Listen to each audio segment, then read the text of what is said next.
امریکہ کے ایک ہسپتال میں ایک عجیب و غریب واقعہ پیش آیا اور اس واقعے کے زیر اثر امریکن ڈاکٹر مسلمان ہو گیا۔ مذکورہ ہسپتال میں ایک روز ڈیلیوری کے 2 کیس ایک ساتھ آئے۔ ایک عورت سے لڑکا پیدا ہوا اور دوسری سے لڑکی۔ جس رات میں دونوں بچوں کی ولادت ہوئی، اتفاق سے ڈاکٹر موقع پر موجود نہیں تھا۔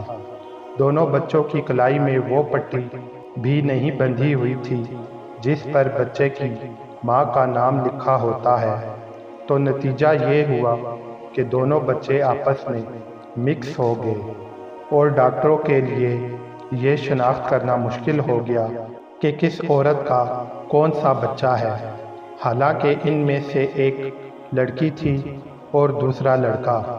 ولادت کی نگرانی کرنے والے ڈاکٹروں کی ٹیم میں ایک مسلمان مصری ڈاکٹر تھا جس کو اپنے فن میں بڑی مہارت حاصل تھی اور امریکن ڈاکٹروں سے اس کی بڑی اچھی شناسائی تھی، اور اپنے اسٹاف کے ایک امریکی ڈاکٹر سے گہری دوستی تھی۔ دونوں ڈاکٹرز سخت پریشان تھے کہ اس مشکل کا حل کیسے نکالا جائے۔ امریکی غیر مسلم ڈاکٹر نے مصری ڈاکٹر سے کہا کہ تم تو دعویٰ کرتے ہو کہ قرآن ہر چیز کی تشریح کرتا ہے اور اس میں ہر طرح کے مسائل کا احاطہ کیا گیا ہے، تو اب تم ہی بتاؤ کہ ان میں سے کون سا بچہ کس عورت کا ہے۔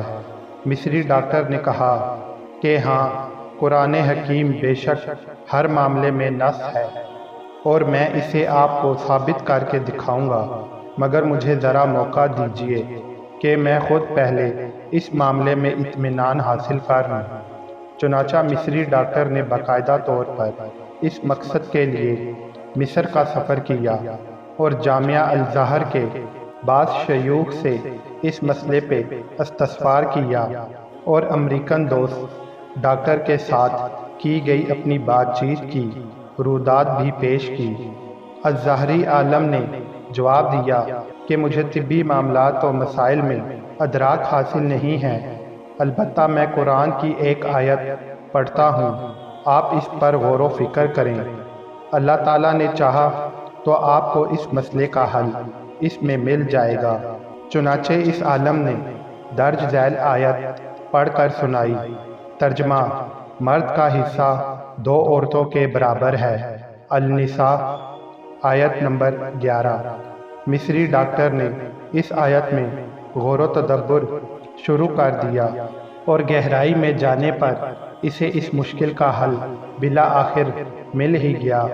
چنانچہ وہ لوٹ کر امریکہ آیا اور اپنے دوست ڈاکٹر کو اعتماد بھرے لہجے میں بتایا کہ قرآن نے ثابت کر دیا ہے کہ ان دونوں میں سے کون سا بچہ کس ماں کا ہے۔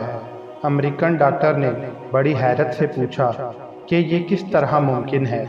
مصری ڈاکٹر نے کہا کہ ہمیں ان دونوں عورتوں کا دودھ ٹیسٹ کرنے کا موقع دیجیے تو اس معاملے کا حل معلوم ہو جائے گا۔ چنانچہ تجربے اور تحقیق کے نتیجے میں معلوم ہو گیا کہ کون سا بچہ کس عورت کا ہے، اور مصری ڈاکٹر نے اپنے غیر مسلم دوست ڈاکٹر کو اس نتیجے سے پورے اعتماد کے ساتھ آگاہ کر دیا۔ ڈاکٹر حیران و ششدر تھا کہ آخر یہ کیسے معلوم ہو گیا۔ مصری ڈاکٹر نے بتایا کہ اس تحقیق و تجربے کے نتیجے میں جو بات سامنے آئی ہے وہ یہ تھی کہ لڑکی کی ماں کے مقابلے میں لڑکے کی ماں میں 2 گنا مقدار میں دودھ پایا گیا۔ مزید یہ کہ لڑکے کی ماں کے دودھ میں نمکیات اور وائٹامنز حیاتین کی مقدار بھی لڑکی کی ماں کے مقابلے میں دگنی تھی۔